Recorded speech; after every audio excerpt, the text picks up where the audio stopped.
Red Flags of Emotional Repression, Part 67, Withdrawal. This one's a little challenging to talk about because you have to separate out the natural sort of physiological effects of coming off of a substance from the mental emotional effects. But here goes. Let me start out by repeating what I say a lot in these videos, which is that when we're in emotional repression, at the unconscious level, we're creating our own suffering. How? By remaining in emotional repression. Why? To get our unmet childhood needs for love and safety met. The two classic examples I always talk about: someone who is conditioned to be good in childhood represses anger and suffers. Someone who's conditioned to be strong in childhood represses hurt and sadness and suffers. So by repressing our emotions, this mechanism gets anchored into our system that basically says, I have to suffer mentally and emotionally in order to get my needs met. And bear in mind, we're not aware that this is all happening at the unconscious level, right? We're just suffering and calling it things like depression or anxiety, or in the case of addiction and recovery, withdrawal. Think about it like this.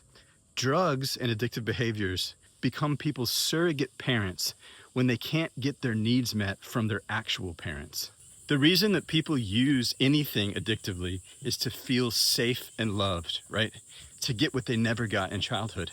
So if and when that drug ever gets taken away, guess what our systems start to do in order to try to get those needs met again? You guessed it, mentally, emotionally suffer and withdraw.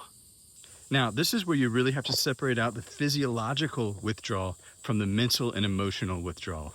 One is the natural effect of coming off of some endogenous or exogenous chemical, right? It's no fun, it's uncomfortable, this is a thing. But the other is much worse. Worse because it's created by your mind and your buried emotions in tandem, right? Mental, emotional suffering. This is the product of emotional repression, which, if you remember, is running so that you can get your needs met again from mom and dad, which in this case is your drug. Which, believe it or not, is what the majority of the intense suffering of withdrawal is. Our systems mentally and emotionally suffer in order to get our drug, just like they mentally, emotionally suffered in order to get love and safety from our caregivers. The problem is people understandably confuse the physiological withdrawal symptoms with the mental and emotional suffering, which makes sense because it's all happening at one time. But delineating and separating them out in order to do emotional repression work totally changes the game, and here's why.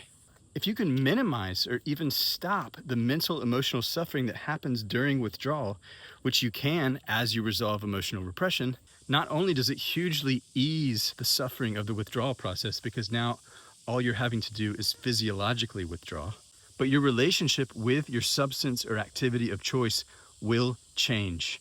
And this is something that nobody in the recovery world is talking about, not the 12-step people, not the harm reduction people.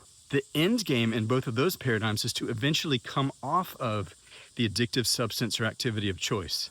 Whereas in KI, as you do emotional repression work, the end game is to stop being addicted to anything, whether you're using it or not. And that is a new frontier. I get really excited about this.